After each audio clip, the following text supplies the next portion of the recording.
Buenos dias. I am honored to be among the group of voices who are committed to bringing a delicate and sometimes uncomfortable subject to the forefront. Events over the past few months have forced us to take it off the back burner and examine what has been boiling for hundreds of years: racism and the church. The mere mention of this topic makes some people respond in a way that prompts them to place the cover on the pot and push it to that proverbial back burner again. I'm grateful that the Commission on Religion and Race wants to serve the truth, which confirms my belief that United Methodists sincerely want to be part of building the beloved community. Now, this has been difficult because the United Methodist Church is historically a white denomination and has the added burdens of affluence and access to education. This does not mean the church cannot work toward the dream. It means congregations will have to go deeper to understand how they will participate in shaping and realizing the future. This work is not easy. The pitfalls are many, and the shortcuts are too tempting. I am constantly reminded of just how challenging it is to move forward with the weight of tradition and outdated attitudes. I know many of you are familiar with that great modern-day theologian, Stephen Colbert of the Comedy Central satire news show, The Colbert Report. A few years ago, the title character felt he needed to expand his circle of acquaintances and began accepting applications for the position of his very own black friend. Now, realizing the importance of political correctness, Colbert thought it would be crucial to have a black friend he could point to just in case he were ever accused of being a racist. You know, he wanted to honestly be able to attest that some of his best friends were black. Colbert was so committed to the effort of not appearing to be racist that he had to ask someone else before choosing from the pool of applicants which ones were black, because he was, of course, colorblind. Colbert's approach to racially and ethnically diversifying his cadre of friends is similar to the shortcuts many take in diversifying their churches. For some, the hope of diversification is more for the sake of political correctness rather than creating the beloved community. Can you think of a time when your church rolled out a ministry or created a program that had no real depth, but was just a way to appear inclusive? And while I appreciate the overtures made to include people of color into the fold, the question must be asked: why do you assume we would even want to worship at a United Methodist Church? After centuries of exclusion, why should we come running now that you think that having a black or brown face in the pew makes your church look good, and therefore proves that your congregation isn't racist? It is a bit difficult for people of color to pray while sitting next to the banker who will charge them an extra point of interest simply because their last name indicates that they are Latinos. It's hard to shout praises while being stared at by the police officer on the next pew who gave me a ticket while driving under the influence of being Hispanic. It's challenging to proclaim the mercies of my God, knowing that sitting across the aisle is a parishioner who refuses to show mercy towards those who are undocumented. Unless the people within the congregation begin to honestly and seriously deal with their attitudes of white supremacy and class privilege, it is unlikely that believers of color will ignore the realities outside the church building and just come on in. Prejudicial thinking and behaviors are not automatically checked at the church's front door. It's hard for people of color who worship in multicultural settings to dismiss racist actions from Monday to Saturday, and naive for white churchgoers to think that the grandeur of stained glass on Sunday somehow creates a better atmosphere for everyone. We don't have time for churches to perfect their strategies before doing justice work of reconciliation. We can't, because statistical trends reveal that as a nation, we're becoming more segregated.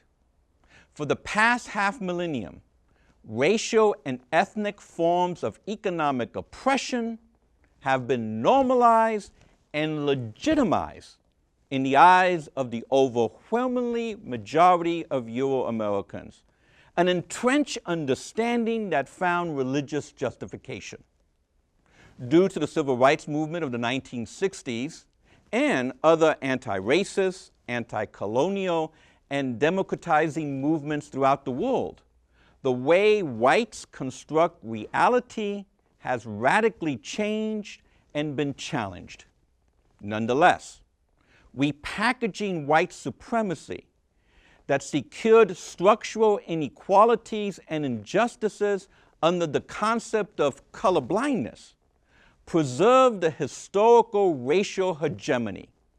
The reconciliation forged and advocated was a colorblind reconciliation that enacted anti-racist laws while failing to fundamentally change or transform the social structures that maintain and sustain racism. The more radical demands of the civil rights movement, equitable distribution of wealth and resources and opportunities, was sacrificed in favor of limited economic, political, and cultural access to power and privilege for a minority of middle-class people of color. To claim the ideal of colorblindness allows church folk to approach racism on an individual rather than communal level. Euro-Americans can downplay, if not outright ignore, the importance of initiating socio-political acts that challenge the present embedded social structures that are detrimental to communities of color. For them, reconciliation is achieved through personal relationships across racial and ethnic lines, like Colbert having a black friend. Stressing individual-level actions over and against social structures allow those who are privileged by those same structures to feel righteous because of public apologies offered with crocodile tears for past racist acts. Meanwhile, they could continue to benefit from the status quo that protects Eurocentric privilege.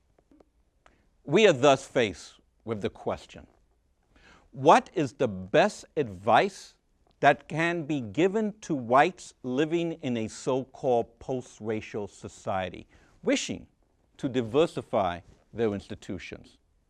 Or to answer Rodney King's immortal question, can't we all just get along? Here's my disclaimer. I am an ordained Southern Baptist Latino preacher, so what I'm about to say should not be all that shocking. No church or institution should consider diversifying unless they first get saved.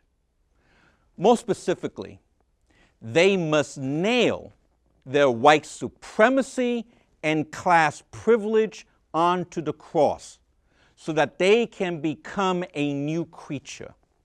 Becoming a new creature is not to be taken figuratively, but rather literally. The question that must be asked is how much the institution is willing to change, to die to itself, to become a new locale where all can come, where all are welcome. The institution wishing to diversify will never succeed while holding on to the attitude that this is the way we've always done it, and if you want to join us, you have to become like us. The question we must ask is if we are committed to building a new way, can we commit to the necessity that Black Lives Matter before rushing to All Lives Matter? Although we may come to our spirituality through different paths, we still are attempting to form one body, one very diverse body. The Apostle Paul was among the first to see the importance of diversifying. In his first epistle to the Corinthians, Paul wrote, quote, "There's a variety of gifts, yet the same Spirit. There are a variety of ministries, yet the same Lord. There is a variety of working in all sorts of different people, yet the same God who is working in them all." 1 Corinthians 12, 4 through 6. For Paul, because we represent different traditions, we all offer different gifts and different ministry. Our unity as one body does not come from watering down different races, ethnicities, or orientations so that they can become Euro-American in thought and action. Rather, our diversity makes unity possible, especially when that diversity is manifested in the life of the congregation and in its worship. Paul reminds us that just as a human body is made up of different parts yet remains a single unit, so too is it with the United Methodist Church.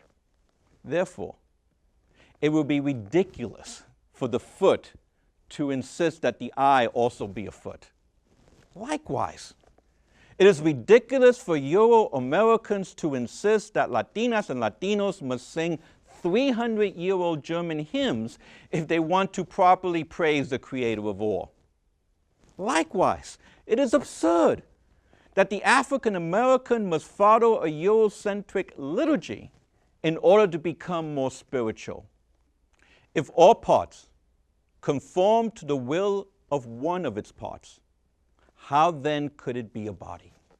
The parts may be many, but the body remains one. The doing, orthopraxis, and not the believing, orthodoxy, is the answer for creating the beloved community. Moving beyond Stephen Colbert's political correctness exercise requires the dominant culture's consciousness to be raised to consider the struggles of their neighbors of color without being defensive. The church discovers its own salvation through its solidarity with the marginalized and understanding how the church can address social and racial inequalities. One engages in the process of liberation not to achieve the ultimate goal of having more faces of color in the congregation. One engages in the process of liberation for the sole purpose of becoming the church. Then, and only then, can we become one body poised for turning the world upside down.